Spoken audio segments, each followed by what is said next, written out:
حياكم الله احبتي المشاهدين اينما كنتم في برنامج وايت بوكس. ضيف حلقتنا لهذا اليوم شخص الكل حبه، من الصغير الى الكبير كل تعاطف فيها، دولة ومقاطعه. الكبير والحبيب ابراهيم الشبالي، نورتنا اليوم الحبيب استاذ يوسف. طبعا سعيد جدا اليوم باستضافتك واستضافه برنامج وايت بوكس. انا اتيتكم بقميص الابيض الذي يشبه برنامجكم، وبقلب الابيض الذي يحب الحياه ويحب الجمال ويحب الطبيعه. يا وجع يا استاذ يوسف. الله يا وجعي يا وجعي. الله.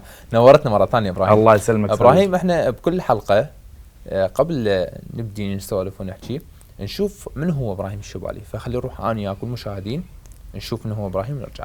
احبتي المشاهدين، نلتقي انا وياكم نشوف ابراهيم الشبالي وحياته، وبعدها نرجع وياكم ابقوا يعني.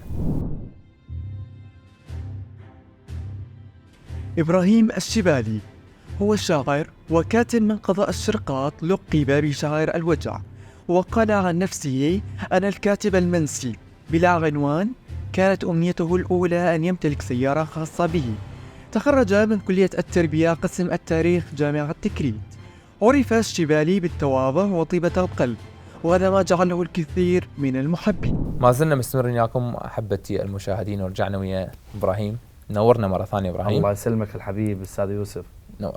ابراهيم، بدايه نريد نعرف اسم الشبالي هو لقبك ام اسمك الثلاثي ام اسم يعني المنطقه؟ جدنا الكبير شبلي اسمه، يعني تسمت القريه على اسم جدنا يعني الكبير الشبالي. الشبالي. طيب، هواي اسئله اليوم قاعد تجينا على ابراهيم الشبالي. اليوم انت مصطنع كلامك وتصرفاتك، لو انت على يعني نيتك او فطاريتك هي قاعد تجي هيك؟ أنا يا يوسف ابن الطين، ابن القرى الهاجعة خلف سراب الحرب وخلف دخان التنانير. أنا ابن تنور الطين، أنا ابن العفوية، أنا ابن قرية بسيطة، أنا ابن الشاطئ، أنا صديق النوارس البيض التي تشبه برنامجكم يا يوسف. هكذا هو إبراهيم الشبالي. والله العظيم لا أتصنع بأي كلمة واحدة أستاذ يوسف. أنا نقي، أنا فطري، ابن الفطرة، فطري وتنزل دموعه إذا جامع قرية أذن وإذا داخل حسن غنى. لهذا السبب اليوم الناس تحبك. الله يسلمك أستاذ يوسف. إبراهيم، أكثر المقاطع اللي أنت قاعد تصورها أو اللي بديت تصورها ما يقارب أكثر من قبل 3 سنوات، صح؟ إيه. لو أكثر؟ يعني أكثر. دائما تختار المناطق اللي تكون بها مي وزوارق أو خضار، مبتعد عن المدن بصورة عامة. السبب شنو؟ يعني أنا يعني أجد وجودي بالطبيعة، على الجسور، على بالشواطئ، بالزوارق. دائما أهيم أنا يعني بهذه الأماكن، دائما أهرب من المنزل، دائما أنا أشبه جدران المنزل بالسجن، فدائما أهرب إلى الفضاء، على الحاوي، على الطبيعة، على المزارع. أجد راحة كبيرة هناك. شو حدي أنا وجقارتي وكتابي وجنوني وبعثرتي يعني أنت تطالع على مود تكتب؟ نعم، هيك يعني هيم. مرات أركض هيك بالحاوي على الشاطئ، أركض أسولف لنفسي، أنطي الشاطئ جقارة مرات. والله العظيم مرات ألقى الشاطئ جقارة. والله يعني تشمر للمي جقارة؟ إي والله العظيم. زين يعني تورثها أسولف له. أنا مستحيل أسولف لحد أشياء هيك. أنت ناقر أنا والشاطئ، أنت كاون، أنت زاعل. والله إبراهيم يعني هسه أنت تشغل الجقارة وتشمرها؟ إي والله العظيم والله. زين أحسه يدخن، لأن أشيل وجعي وأحزاني وأمنياتي وأحلامي ويأخذها معه. شو يأخذها مدري عاد وين. زين بيجي حالة أنت حتى يمكن تسولف وياه، مو بس أسولف وياه، أنا أقول لك وأنت زاعل مرات، أنت ضارب. والله دمك حلو. أنا مليء بالجنون، عندي فلسفة من الجنون أستاذ يوسف. جنونك شخصي لو بس بالشعر؟ لا، بكل شيء أنا يعني لدي جنون كل شيء. إيه. طيب، اصلا قلت لك من نجلس على شاطئ وحدي الجنون كله يهيج علي، يجي الجنون يتدلهم علي. انت يجوز ما تعرف هذه الكلمات، راح اليوم تشبع هذه الكلمات الحسشه مال القران مال عجائزنا. لا ليش ما سامع؟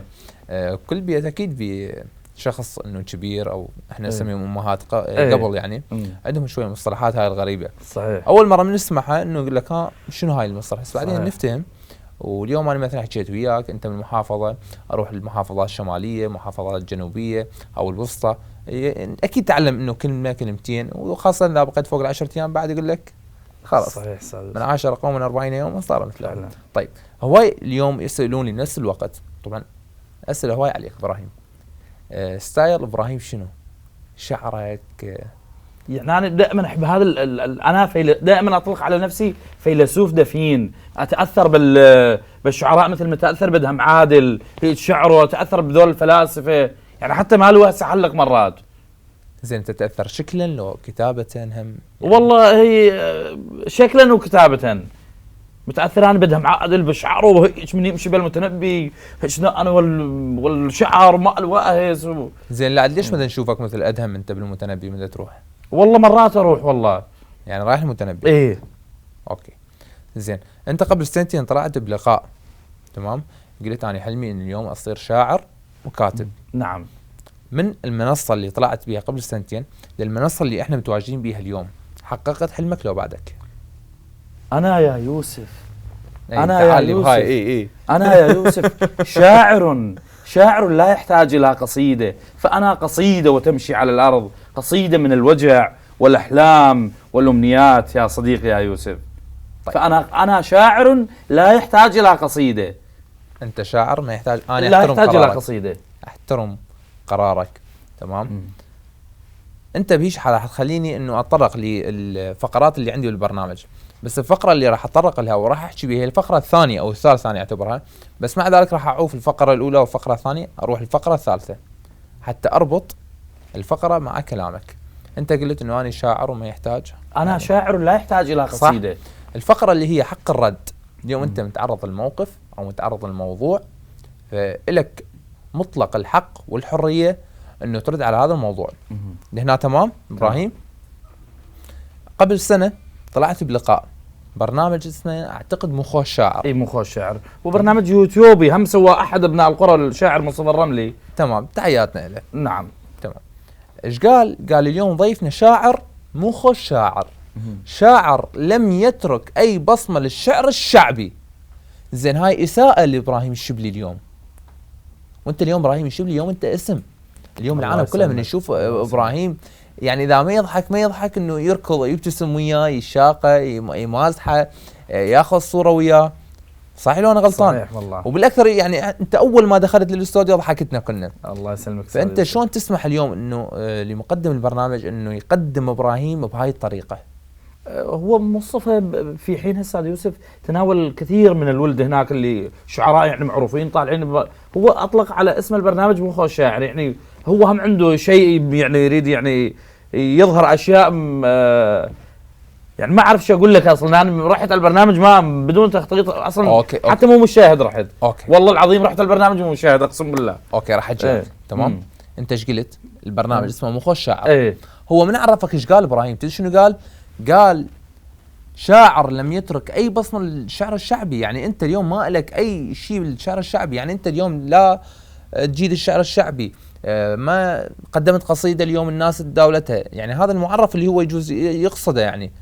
الى تلك البعيده يا يوسف، لا الى المقدم اللي قال لم الى تلك البعيده التي اشتاق اليها كل يوم، اقول عودان تنساك، عودان تنساك، بس الحصل رد بي شوقك قبل لا فكرت، وبدرب الموادع بديت المشي، رجليا عنده خطوه ما دبرت، يلغاثني لما تجي، ولو غبت يا من زرعت بظلمتك شمعتي، يا من على سنين ظلام زرعت، مو من الوادم لو رحت فشلتي، وجه من المرايه شنو لو رحت، وجه من المرايه شنو لو رحت. عاش ابراهيم حبيبي، نورنا مرة ثانية ابراهيم. يا وجع يا يوسف، ويا وجع القصيدة حين تلمسها الأنامل، يا وجع الكادر اللي قاعد يضحك اليوم. سلامنا لكل الكادر اللي ابراهيم عندنا فقرة كلش حلوة، بس هاي الفقرة لازم احنا بداية نروح بيها فاصل وبعدها نرجع نكمل. نعم. تمام. احبتي المشاهدين فاصل قصير وبعدها نرجع نواصل حلقتنا ويا الشاعر الحبيب والمحبوب ابراهيم الشبالي. تحياتي لكم ويانا.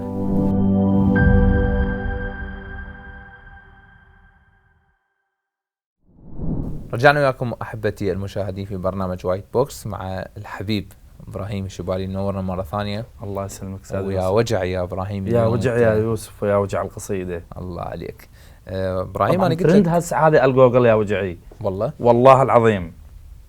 يعني هذا الكلمه ترند يعني وصلت اصبحت يعني اي شاب عراقي يتناول، حتى خارج العراق يتناول. يعني حلو، يعني وصلنا للوطن العربي. اي يا وجع يا ابراهيم، يا وجعي. طيب ابراهيم، عندي فقره كلش حلوه وسلسه، بس هاي تستوجب صراحه، يعني لازم تكون صريح وياي. انا انسان واضح استاذ يوسف، مبين من والله العظيم انسان انا واضح. قلبي ابيض وهاي يعني. قلت يا الله اليوم الحلقه راح تكون حلوه وخفيفه. تمام. عندي 3 اوراق ما بيهن جوكر. تمام. تسحب لي وحده بس. كل وحده تسحبها تحكي لي على موقف صار وياك او الشيء المذكور بها. تمام. تسحب لي وحده انت تختارها. تبدي بالسرعه. اوكي، اقرا. شنو مكتوب بها؟ ندم. على شنو ندمان ابراهيم؟ والله كثير اشياء تندمت سويتها. انا عاطفي زايد يعني استاذ يوسف، فمرات يعني ادخل بشغلات واتندم يعني من خلالها بسبب عاطفتي الزايده. يعني موقف معين كلش ندمان عليه او لحد هاي اللحظه انت تندم عليه، ممكن بعد هم فتره طويله يعني تبقى متندم عليه؟ يعني اكو مواقف بداخلي ما يعني ما يصير احكيها، بس انا تندمت عليهم ما اكررها بعد. احنا قلنا نريدك صريح، لازم تذكر لنا شيء. يعني ما ادري اتذكر، بس والله العظيم متندم على كثير شغلات. اوكي. ايه نمشي هاي الورقه. اوكي. نبدي بالورقه الثانيه. تمام. اسحبها. هالمره ماكو بعد ما تذكر بالورقه الثانيه، ضروري تذكر سر على ابراهيم. اليوم نريد نعرفه شنو سر. يمكن ما عندي سر. ابد. حياتك الشخصيه الاجتماعيه ويا اصدقائك المقربين من عندك. يعني السر لازم اقوله ولا بداخلي يعني لازم ابوحه؟ ايه اليوم احنا نريد نعرف شيء على ابراهيم الشبالي، يعني سر الناس ما تعرفه، جمهورك اليوم جمهورك يريد يعرف ابراهيم شنو عنده. انا ذكرتها بحلقه من الحلقات، قلت اريد اشوف الوجه الثاني للضيف احنا. تمام. حياتك، تصرفاتك، اسرارك، قراراتك، اريد نعرف شويه ولو شيء بسيط على ابراهيم اليوم احنا. يعني كنت احب وحده استاذ يوسف، بس راحت هذا الوحده، والناس انه ما يعني اكثر الناس انه من يشوفوني ما عبالهم انا موجوع، ما عبالهم انا حزين، فانا بسبب وحده اكثر هذا شوفني مليء بالجنون ومليء بالهوس، دائما اعبر بهذه الكلمات بسببها. خلنا ناخذ خط شويه. كنت تحب وحده صح؟ خلينا نتكلم، بس انا ما تقدمت لها، راحت هي. راح نتكلم بالتفاصيل مال هذا الموضوع. سولف لي بدايه العلاقه، وش قد استمرت، وشنو اللي صار وياكم، وشنو الشيء اللي منع انه تتطور علاقتكم او تتقدم لها. يعني ظروف، انا كنت مر بظروف استاذ يوسف. يعني من عندك مو من عندك؟ من عندي انا مر بظروف. وسبب هاي الظروف انت تركتها؟ اي تركتها. اي سنه تركتها؟ والله بالنزوح. يعني من صار النزوح 15 16. اي حتى بوقتها طلعت بقناه الرشيد.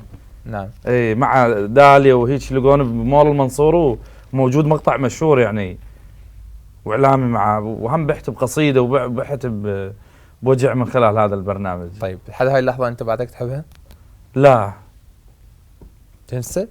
اي صراحه تنسى يعني؟ اي انا ابحث عن انسانه يعني جديده. طيب. اي انت اليوم تبحث عن فتاه جديده او خلينا نقول بنيه تشاركني في صناعه الحياه.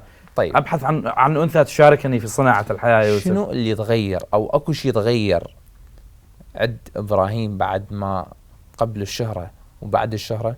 يعني نفس الشغلات اللي ببالك كنت تريدها على شريكه حياتك نفسها هي تريدها حاليا لو غيرت المواصفات؟ انا اتمنى شريكه حياتي القادمه استاذ يوسف ان تفهم فلسفتي، تفهم جنوني، يعني لا تقول مثل هذا، يعني اقول لك اياها، لا تقول هذا مثل دعي مخبل هذا او مجنون. لا. او هذه يعني اشياء انا احبها. أي. هي ما بيها شيء، كلها ايها النهر، ايها الزورق، سوالف حلوه. انت قاعد تحكي على الشغلات موجوده بحياتك. نعم. طيب يعني انت ما تريدها انه حلوه كلش او عندها فلوس هوايه؟ انا بس تفهم فلسفتي، ابحث عن انثى يعني ما تدور لا جمال ولا فلوس؟ ايه، بس ابحث فلسفة؟ عن انثى بحجم قصائدي. لا راح تلقى هواي ان شاء الله. طيب ابراهيم، عندنا الورقه الاخيره. تمام. وانا اعتبرها انه كلش مهمه. ايه، فانت هم شوفها وقولها واحكي لنا على اكثر شيء متعلق بالكلمه الموجوده عندك في الورقه. خساره. ايه. انا خسرت صديق عزيز علي جدا. يعني اغلب الاصدقاء هناك بقريتي يجوز ما يجوز يشوفون اني ما دا احس بهذا الشيء، بس انا هذا دا يعيش معي يوميه. خسرت صديق جاسم الطيب من الشبالي، الله يرحمه. اخذوه اللي دخلوا داعش اخذوه. يعني هذا اثر بي جدا، شان يعني مثل روحي. هذا الصديق هو يعني بسبب حزن يعني اكثر سبب حزني بسببه. يعني طيب ابراهيم، انسان هو اسمه جاسم الطيب، يعني من اسمه. اي من. طيب وصفت اليوم جاسم بقصيده؟ لا يعني هو اكبر من القصيده.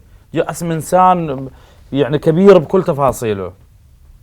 حتى اخوانه واهله ما يدرون بي اني يوميه هو معي يعيش هذا، بس هذا اريد ابوحها من خلال برنامجكم. انا اشتاق له يوميه. تعرف انه اول شاعر اقابله بحياتي انه فاقد ابوه، اكو فاقد امه او صديق او اخته، الكل يكتب قصيده يعبر بها عن الوجع او الحزن اللي بداخله، تمام، للشخص اللي هو فقده. اول مره بحياتي اقابل شاعر مثلك انه ما معبر على صديقه بقصيده. شنو السبب؟ يعني ليش هيك؟ يعني هو ما اعرف، ما اكبر من التعبير واكبر من الكلمات استاذ يوسف. الفقدان تحس انه تتوجع ايه اكثر اذا كتبت عليه؟ لذلك انا دائما يعني هسه امر بحاله من الفقد استاذ يوسف. ده يعني هسه اذا مثل باربيل كاشخ متونس، بس انا بداخلي امر بحاله من الفقد. شوي سولفي على اربيل، ما طول ذكرت لي اربيل. متونس، انت يمكن راح تبقى هنا بعد. هنا اجد وجودي في هذه المدينه التي تفتح ابوابها.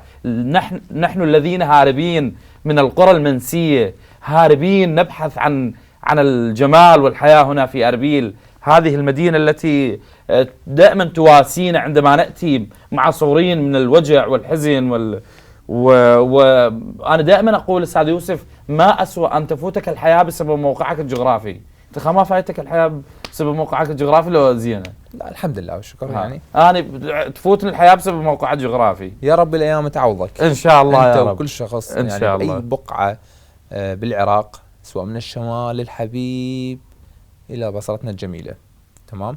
يا رب انه تعدي ايام عليا تكون بخير ان شاء الله. طيب ابراهيم، شو وقت انت تحس ان انت ما مرتاح او انت مو بامان؟ يعني تحس بعدم الامان؟ من اشوف اني اسأت للذوق العام او اسأت بحق احد او ظهرت فيديو اني اخدش به مشاعر انسان او بلد او مؤسسه او فد شيء، اتمنى اني ما امر بهذا الشيء. ذاك اليوم افقد يعني الامان تماما. اليوم انت تفقد الامان؟ لا يعني اذا سويت مثل فيديو، انا صاحب محتوى فيديوهات وترفيه وهذا بس.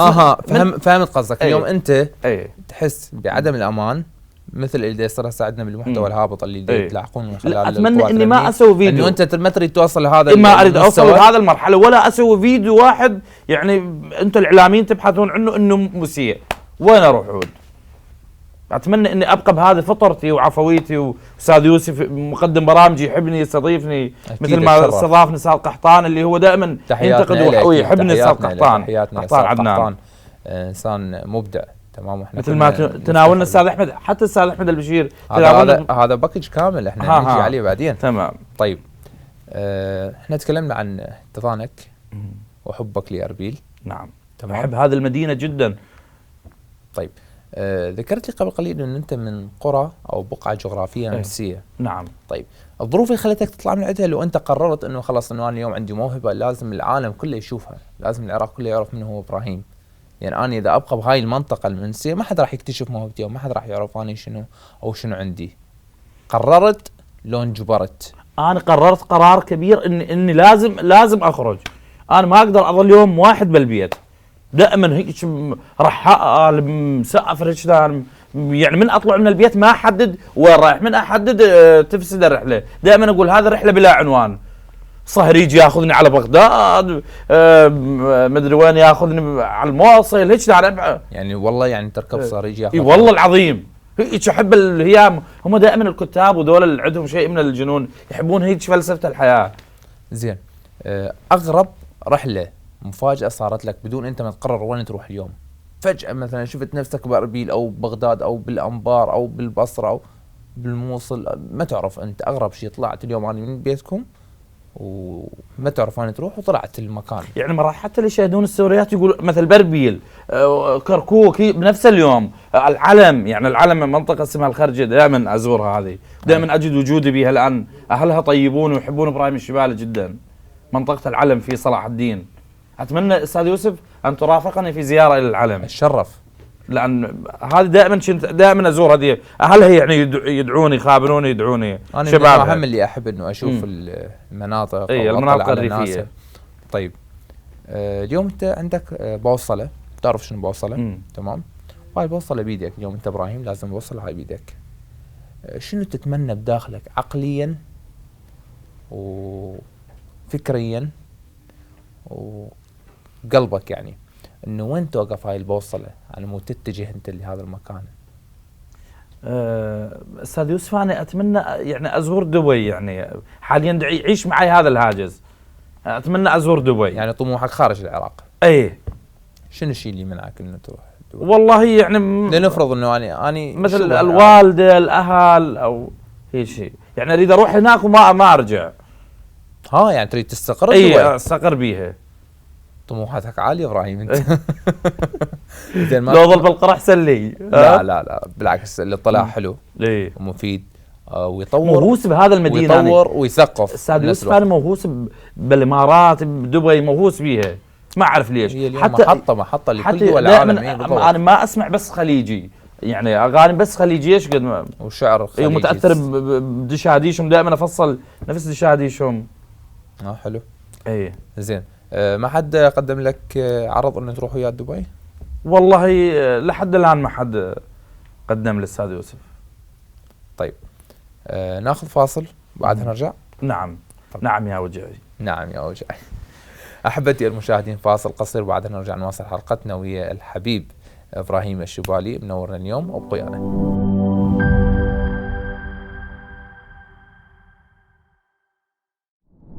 رجعنا وياكم احبتي المشاهدين، وما زلنا مستمرين مشوارنا الفني الجميل مع ابراهيم الشبالي. منورنا مره ثانيه وثالثه، واليوم بصمه كلش حلوه انه تكون ويانا متواجد بالبرنامج. انا اللي سعيد حتى نتعرف على ابراهيم الشبالي بصوره بك وبكادركم الجميل والممتع. شكرا لك. اليوم احنا حبينا كلنا انه نتعرف على ابراهيم بصوره كلش قريبه، نشوف ابراهيم على فطاريته، كلامه الحلو، الاسلوب اللي يتكلم به، هذا كله ردنا نشوفه يعني.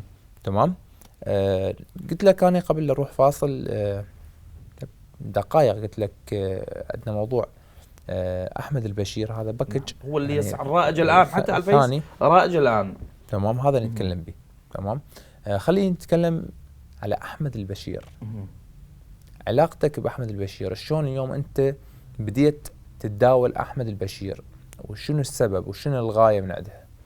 والله العظيم استاذ يوسف، الرجل أنا ما عندي لا تواصل معاه ولا أعرفه، فمن خلال يعني كنت أتابعه، أنا أشوف مقاطع باليوتيوب بالحلقات، بس من تناولني ما أعرف. أنا حبيت هذا الإنسان، هو هم يعني أحسه يحبني أحمد لأني أشبهه.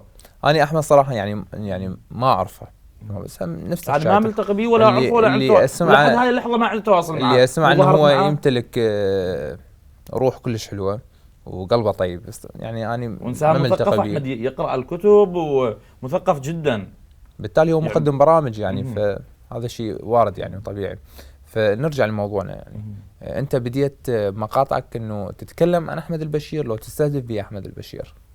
لا هو ورا ظهور الحلقه انا مو رحت للبصره فنزلت عاد، هو نزل يقول لغه الضوء وصوت الفراشات، هذا اللي قلته انا. فانا بالبصره دزيت رساله لاحمد، قلت له احمد انت لا تعرف لغه الضوء ولا تعرف صوت الفراشات ولا تعرف حكايه الانهار، انا الان في البصره انتظرك هنا يا احمد، وهنا اليوم العراق يحتفي بكل ابناء الخليج العربي. وراها بالحلقه اللي هذا عاد ظهر هذا الفيديو. زين بهذا الفيديو بدت انطلاقه ابراهيم يعني مع احمد البشير؟ لا مع الشعب العراقي بصوره عامه. يعني تاثرت الناس هسه من مثل بالفاميلي مول، بالمجد مول، بالموصل، بغداد، يعني من امشي بالشارع سيلفيات، وحتى بديت احرج والله. استاذ حلوه مو حياه المشاهير؟ يعني مرات شوي صعبه. هذا مو تليفوني خلاص ما يطفي من الاتصالات. هذا قول لي يا وجعي، قلت له يا وجعي بعد الا تقول لي يا وجعي. يعني مو انت قلتها بدايه الحلقه ان يا وجعي اليوم يتداولوها بكل العراق والوطن العربي. سلام لكل اهلنا اللي يتابعون ابراهيم الشبالي واللي يتصلون بابراهيم الشبالي، احبكم ودائما سابقى صاحب محتوى يليق بيكم ويليق بذوقكم ان شاء الله. شوف هم لو ما يحبوك يعني يحبون روحك الحلوه انه ما يجون ياخذون وياك صور او يخابروك او يقولوا لك سمعنا كلمه يا وجعي، فهذا شيء حلو. حتى الاطفال بالمدرسه يا وجعي يا وجعي، مثل يعني حتى اطفال العراق هسه كلها تستخدم هذا المصطلح يا وجعي. طبعا احنا الشعب العراقي كل فتره يطلع لنا مصطلح جديد. قبل فتره مال العزيز هذه كلمه يا وجع تشمل كل وجع الانسان وتفاصيل الشعب العراقي شعب حلو. اي طبعا، ويتعاطف ويا الكل. طبعا استاذ يوسف، ومثل ما تعاطف اليوم يا ابراهيم فعلا متعاطف وياي جدا. حتى ما حد يعني هذا تسموه المستوى الهابط من هذا، ما شفت اي واحد نزل فيديو لي او منشور انه حاربوه او ما يصير هيك يسوي. كلهم تقول لي استمر، ويخابرون حتى شخصيات كبيره يقولوا لي استمر واحنا معاك طيب ابراهيم لاني مو مؤذاني ابدا، مو عمر نمت على المخده اذا مثلا مسوي شيء خطا او مسوي شيء بي يعني طيب ساعه. شنو رايك بالشيء اللي ذكرته قبل قليل اللي هو المحتوى السيء او المحتوى الهابط اللي احنا نشوفه، واليوم اصحاب المحتوى الهابط اللي اليوم يتحاكمون ياخذون 6 اشهر ابتداء من 6 اشهر الى سنه او سنتين. يعني نتمنى انه يغيرون محتواهم، لان احنا بحاجه الى وعي استاذ يوسف، بحاجه الى مثل المحتوى الفكاهي، اقدم نكته بس حلوه ما تسيء، اسوي حركه حلوه تحبها الناس بس ما تسيء للذوق العام. ليش اجيب يعني الاذيه النفسيه؟ فاحنا نوجه كل شبابنا يعني اللي عندهم محتوى انه يكون محتوى هادف. يعني اليوم انت مع الاجراءات الحكوميه اللي تصير على اصحاب اذا كانت شيء يخدش الذوق العام او يسيء للذوق العام. طيب ابراهيم، خلينا نتكلم على اليوم فقرات كلش حلوه بحياتنا، تمام؟ منو مثلك الاعلى بالشعر سابقا وحاليا؟ سابقا وحاليا الشاعر عبد الرحمن الدوخي. يعني عبد الرحمن الدوخي مثل الاعلى ويبقى مثل الاعلى الى ابدا. انا عندي معلومه انه انت دائما انه متابع او محب له، تمام؟ بس انا تصورت انه قلت ما طول هو انه عنده هذا الشخص منتهي من عنده، ممكن راح يذكر لي شخص ثاني، بس مع ذلك انت ذكرت لي نفس الشخص. شنو السر؟ عبد الرحمن الدوخي قد ما اخذ منه قصايد حتى هسه حولت الوجبه عليهم، الوجبه مال اهلي يعني الحصه التموينيه حولتها على بيت الدوخي. والله العظيم ايش قد ما احبهم، هو وشقيقه دكتور حمد وعبد الرحيم وغفار. اتمنى انه تلتقي بهم استاذ يوسف. عبد الرحيم تحياتنا لهم اكيد يعزف عود وصوت شجي جدا، وعبد الرحمن شاعر كبير جدا. الله يحفظهم وتحياتنا لهم. الله يسلمك. طيب اليوم اذا اجى شخص قدم لك تذكرتين سفر لك، يعني انت وياك بس شخص ثاني رافقك مشوارك بالسفر، اذا كان سفر عمل او سياحه، يعني ما يختص على شيء واحد، شنو راح تختار او منو راح تختاره انه يكون يوم رفيق دربك بسفرك؟ مو اخاف يزعلون استاذ يوسف. لا ماكو زعل، كثير اصدقاء وعندي ماكو زعل ان شاء الله. تريد تحكي بس متردد. اي والله اريد يعني الفظها. منو؟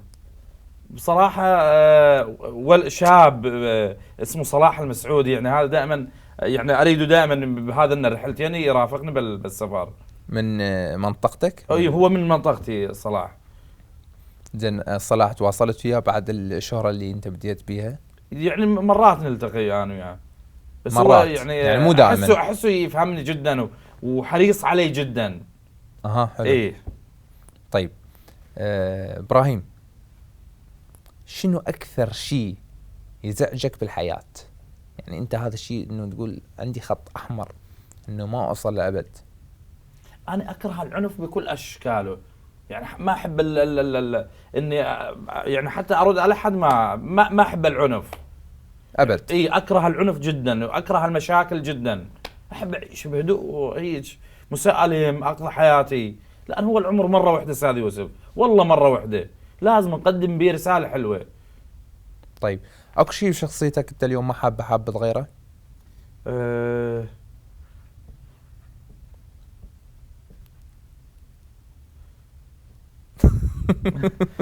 شريد اغير بشخصيتي، شريد اغير. لازم عندك هواي شغلات تريد تغيرها، يعني صفنت وتفكر. اي فعلا اي كثيرات. تذكر انه مو شرط يكون واحد، اذا انت عندك ها. هواي شغلات عادي تريد 2 3 ماكو مشكلة.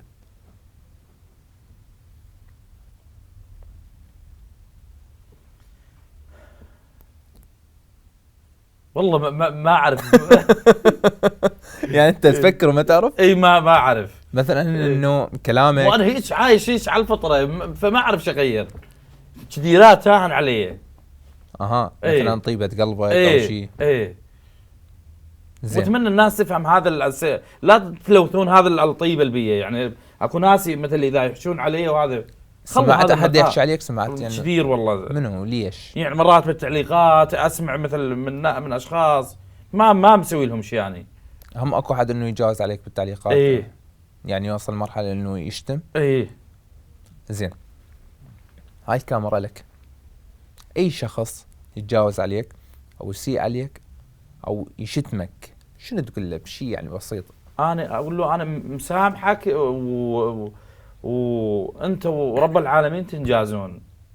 يعني انا مسامح كل انسان تجاوز علي او يحكي علي بغيابي، مسامحه. لان احنا قلت لك استاذ يوسف، احنا جايين نعيش مره واحده بهذه الحياه، نريد نعيش هيك بسلام بحب عفوية. خلصت بنزين اللغه. لا ان شاء الله انا وياك. وانت شاعر بعد. ايه. وشاعر ولاد. سمعانه خلصت بنزين اللغه لو لا؟ ها؟ سمعان ذا المصطلح لو لا؟ هم لا سمعانه. ايه. تمام. انا ما عندي اصدقاء من الموصل وايد. طيب انت شاعر. نعم. علاقتك اليوم بالشعراء بكل انحاء العراق شنو؟ علاقه طيبه جدا. منو اكثر شاعر اليوم بالوسط عندنا انه انت قريب عليه ودائما انه تتكلم وياه وتواصل؟ عبد الرحمن الدوخي. زين. خلينا نتكلم عن الشعراء اللي بالمحافظات الشمالية والوسطى والجنوبية. نعم. تمام. بالشمالية منو، وبالوسطى منو، وبالجنوبية منو؟ الجنوبية هاي بحثا آخر إذا نجي نحكي أو يعني نعد. مثل عندك بالناصرية كاظم شاكر، يعني أحب هذا الشاعر جدا. بالموصل عندك يعني الكثير من الولد، يعني مثل محمد الحمداني، هم شاعر قريب علي جدا. زين، الشعراء اللي مسلط عليهم الضوء اليوم واللي هم بارزين بالإعلام منو؟ يعني مثلا عندك رائد أبو فتيان. نعم. استاذ رائد احبه جدا، يعني رائد أبو ملتقي بيه؟ ما ملتقي بيه، بس متخابرين على يعني انا اخذت رقمه. انت اتصلت عليه؟ ايه. يعني ردت انه تشتغل؟ اي انا احبه رائد، احب نظيف رائد، انسان نظيف كلش محترم والله ومثقف العظيم. ومتعاون. شفته بالبصره شلون يبكي من احلام بدها تغني على العراق، احلام الفنان الخليجيه. هذا شيء يدل على نقاوة قلبه. يعني احنا متاثر جدا. احنا كل يعني نعرف علاقتنا او نعرف رائد رائد شنو شنو. ينحزن يعني رائد، حتى اللي ما معاشر رائد او فتيان يسمع عنه بس الطيب يعني. تمام. انت اتصلت على رائد؟ اي اتصلت بيه اكثر من مرة. ردت من عنده انه شغل نلتقي وانا احبك، وعبرت له عن مشاعري تجاه الرجل. راح تروح لتلتقي وياه ان شاء الله؟ والله ان شاء الله. زين. مفكر تشتغل او تصور وياه؟ لا انا مو يعني بس ان نلتقي مثلا صدفه بالشارع او مكان، وهذا اريد هيك نلتقي ونصور انا وياه. زين. اكثر المشاهير يعني من التقي بهم لازم اصور معهم استاذ يوسف، ويجيب ضربه يعني الفيديو. زين.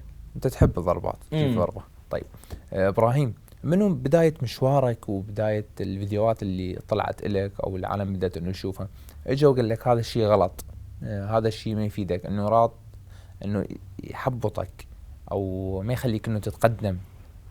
أكو أشخاص منعوك أو يعني خلينا نقولها بصورة شعبية إحنا، تمام، إنه خربوا واسطك، إنه قالوا لك هذا الشيء لا يقدم ولا يأخر، أوفى اتركه ما يفيدك لو ما صار ياك هذا الشيء. صار وكثير قالوا لي اترك هذه الاشياء ما تليق بيك، انت ابن عائله معروفه وبالقريه وهيك يعني واهلك معروفين. انا عندي ثقه بنفسي وعندي ثقه في يوم من الايام راح اصل، واللي هي بدايه 23 بدت هذا اللقاء مع احمد البشير، يعني ظهوري مع سنة خير عليك ان شاء الله. اللقاء بيكم، لقاء مع استاذ قحطان عدنان، ظهوري بمدرجات البصره ركزت الكاميرا اكثر من يعني 20 ثانيه عليه، وصرت رائج الان بالفيز. اكو يعني اشياء مفرحه يعني انت اليوم ثبتت العكس للناس اللي قالت لك هذا الشيء ما يفيدك. اثبته تماما. يعني منو خذلك اكثر واحد خذلك بحياتك؟ والله ما يعني اندمعت ليش راح تمشي؟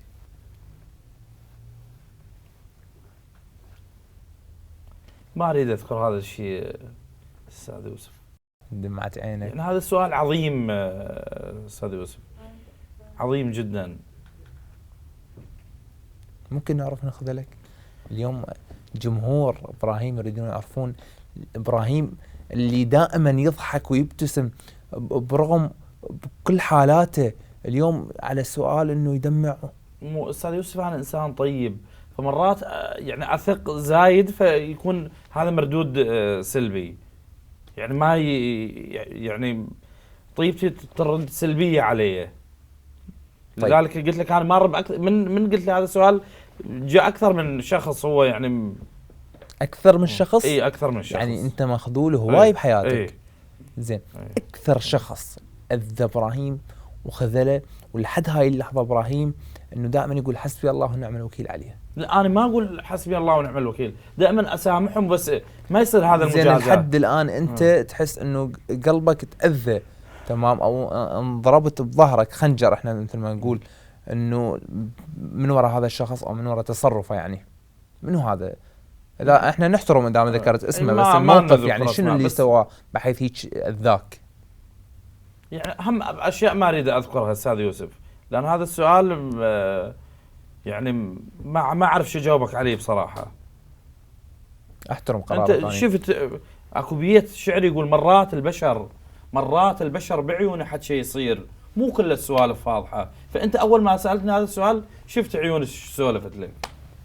والله وايد يعني سوالف اخذنا من عيونك ومن نظرتك. الله يسلمك. فقلت لك يعني انت حتى دام ذكرت انا احترم قرارك، وهذا شيء احنا وارد يعني بالبرنامج، مو شرط انه اليوم نجيب الضيف يتكلم على شخص او على فنان او اذكر اسماء، كل البعد بعيدين عن هذا الشيء. اليوم احنا نشوف الوجه الثاني للضيف اللي عندنا والجمهور يشوفه ومتابعين مالته يشوفوه. فشفت انه اكثر سؤال مال منو خذلك يعني شويه انزعجت من عنده. فأي شخص خذلك او ضوجك او قهرك شو ترد عليه بقصيده؟ قصيده؟ ما يحضرني والله استاذ يوسف اني يعني قصيده. زين اكثر قصيده دائما انه انت بينك وبين نفسك انه تدندنها، يعني تحكيها وتقراها بالسياره قاعد ويا اصدقائك الصبح على فنجان قهوه وانت قاعد تشرب شاي، شيء او قصيده دائما تحبها، يعني تحسها روحيه دائما هي روحك. اكو ابيات يعني ذن ما يعني دائما ارددهن. نسمعهن؟ ايه. تقول القى مثلك لكن قلبي هواج، القى مثلك لكن قلبي هواج، بس مثل روحي صعب تلقينها، اتشنتغل في جروح قبال اللي يجون، حتى قللهم هدايا من العشق، ليش تخنقني بحبل بعد وعذاب، روحي ترفى والله بالعبر اختنق، الله عليك. يا وجع يا يوسف، يا وجع ويا وجع القصيدة. الله عليك. اليوم أنا أريد أعرف تحصيل إبراهيم الدراسي شنو؟ أنا خريج كلية التربية قسم التاريخ، بس كرهت قسم التاريخ. ليش؟ ما أحب الشيء الميت، أنا أحب الشيء الحي. يعني المفروض رايح هيك شيء بالمجال كلية الفنون الجميلة، بس كنت توني يعني حتى ستايلك يعني مال كلية فنون، المفروض يعني كلية فنون أنت. مش عض بصابعي هسه استاذ يوسف على هذا الشيء، رحت على شيء ميت هيك دان. شلون كملت ال4 سنوات بالكلية؟ هيك تأذيت جدا بيهن، اصلا حتى ما عشت حياة جامعية حلوة والله العظيم، بسبب قسم التاريخ عقدني. زين، يعني ظليت انه تستمر يوميا تداوم وتواكب المحاضرات انا من النوع اللي سواء من كنت بالاعداديه او بالجامعه التزامي بالدوام جدا، التزامي جدا بالدوام، وبالمحاضرات ما فوت ولا محاضره. زين، هسه كل ما ينذكر اسم التاريخ قبالك شنو الشعور اللي يصير داخلك؟ قبل يعني ما اعرف شو يصير بيه والله العظيم. طيب نتكلم شوي عن عائلتك. ايه، كم اخ؟ والدك والدتك شنو عملهم؟ ابوي توفى بال 2013 الله يرحمه. بالاحداث؟ لا بالبيت، يعني كان نايم وتوفى. الله يرحمه. يرحم والديك. الوالده طيبه، انسانه بسيطه جدا. علي خليل اخوي الكبير، وعندي محمد خليل. الله يرحمه. والبقيه بنات. انت الوحيد اللي اخذت هذا الطريق من كل يعني العشيره، وهم مساكين، يعني لو شوفوا مساكين جدا اخوتي. الله يرحمه. واحنا عائله يعني بسيطه جدا، يعني العشيره فقيرة. كلها انت الوحيد اللي طلعت على ضوء الاعلام والصحافه والبرامج. عندي هذا الوهس انا من بداياتي، احب بس قلت لك تأذيت بسبب موقع الجغرافي. بس يعني تلحقت على نفسك وطلعت وشفت وطورت وتحديت كل الاشياء وكابرت. عافية عليك. طيب السؤال الاخير واهم السؤال انا اعتبره بالحلقه، يعني او الضيف اللي يجينا اليوم، احنا اذا جينا صورنا حياه ابراهيم سويناها فيلم، تمام؟ شنو عنوان هذا الفيلم راح تختاره انت يكون حتى العالم تشوفه؟ يعني من اسمه، من حياتك، كل شيء. والله ده اطلق علي البحث عن وجودي. انا دائما ابحث عن وجودي لحد الان ما لقيت وجودك ابراهيم. والله مرات القاه وبساعات يختفي. وظل ادور. انا دائما ابحث عن وجود استاذ يوسف. هذا راح الى الموت ابقى ابحث عن وجودي، وين ما القاه ابحث. اريد القى وجودي مع انثى تحتويني وتحتوي فلسفتي وضياعي. لحد الان ما لقيت؟ والله اكو، بس ما يعني هم بسبب بعد المسافات مثل. زين، هسه يدخلن عليك بال نعم برامج، واكيد يتواصلون وياكم معجبين. هم معجبين. معجبين بهذا ويا وجعي ولغه الضوء وصوت الفراشات، متاثرين بهذا الكلمات. طيب قبل ان نختم، قلت لي عنوان الفيلم الخاص بك ابحث عن وجودي. عن وجودي، لان انا دائما ابحث عن وجودي. راح اقلب كل يوم وجوه جديده. يا وجعي يا يوسف، يا وجعي يا وجعي. اتمنى اللقاء القادم ان شاء الله تكون بحثت عن وجودك ان شاء الله، واشوفك بتطور اكثر ان شاء الله، ومرحله اكبر ان شاء الله، وشاعر عراقي عربي تمام الله. وتكون متواجد بدبي. يمكن اروح مجال التمثيل. شو دائما يقولون لما نشوف شعرك عقل وهيك تصرفاتك يقول وانت خلي نسوي شويه فلاش باك. قلت قبل شوي انه انا ستايل مال كليه فنون. كليه فنون تحتوي كل المواهب الفنيه، من الغناء للشعر للتمثيل. فانت بعدك بداياتك، ويا ربي نشوفك اي شيء انت تتمناه او تحبه، لان انت انسان نظيف. استاذ يوسف، هذا العجين ابراهيم الشبالي اتمنى يعني المخرجين الكبار بالمسلسلات بالافلام السينمائيه اخذوا هذا العجينه وكونوا منها شيء، يعني لا تتهملونها، تخلون الحلو شنو هسه المخرجين اللي عندنا تعيش الكبت وتعيش طيب المخرجين اللي عندنا هسه شنو الحلو بيهم؟ دي يحتوون الجيل الجديد. تمام. فممكن هسه اكو مخرج يشوفك هو يريد يعني هذا أو العجين مخرجين دا يشوفوه. يعني اصلا خلي إبراهيم اخاطعك الشبالي شوي ابراهيم، خلي لأن اقاطعك. ابراهيم الشبالي اكو شيء بداخله يريد يظهر للعالم كله. دا يشوفوك هم. طيب اليوم هواي مخرجين، مو مخرج واحد، والكادر واني كنا دا نشوفك. اريد اليوم احنا قاعدين بمسرح السينما، تمام، وواقف قبالنا ابراهيم الشبالي على خشبة المسرح، واول اختبار لابراهيم دا يمثل. شنو الدور تمثل لنا اياه اليوم؟ اني والكادر والجمهور اللي يشوفنا والمتابعين اللي عنده كلهم اليوم دا يشوفون ابراهيم اول مشهد تمثيل له. انت قلت خلي يحتووني انا عجينه. طيب انا هسه دا اساعدك انه انت تطلع الموهبه اللي عندك حتى الناس تشوفك. يعني اتمنى هيك مثل انه توصل بها رومانسيه، هيك بها هيك بلم، هيك بها تفاصيل. ما احب هيك مثل دور انت ومثلا انت وحبيبتك وبزورق وتدفعني من هذا هيك انا وتطلعنا هي هذا يراد احنا نجيب مخرج مصري. تمام. هسه خلينا نرجع موضوعنا الاساسي قبل ان نختم الحلقه. ابراهيم انت هسه نفرض انه انت بزورق مثل ما انت قلت وياك حبيبتك، مشهد لنا يعني اعطينا مشهد انت وياها خلينا نشوف. طبعا مو انا اشوف، هم يشوفون. اهلا بك واهلا بروحك الجميله، منذ زمن بعيد وانا ابحث عنك، انت تشبهين نسمات هذا الهواء الجميل، احتاجك دائما ان ترافقيني في هذا الزورق لنبحث عن وجودنا سويه، لنهيم ليأخذنا هذا الزورق بعيدا نحو احلامنا البعيده. يا وجعي يا وجعي يا وجعي. زين ابراهيم، نفس الشيء، تمام، مشهد برياكشن ثاني، مثلا انه متعصب او متعرض لخيانه مثلا من حبيبتك، او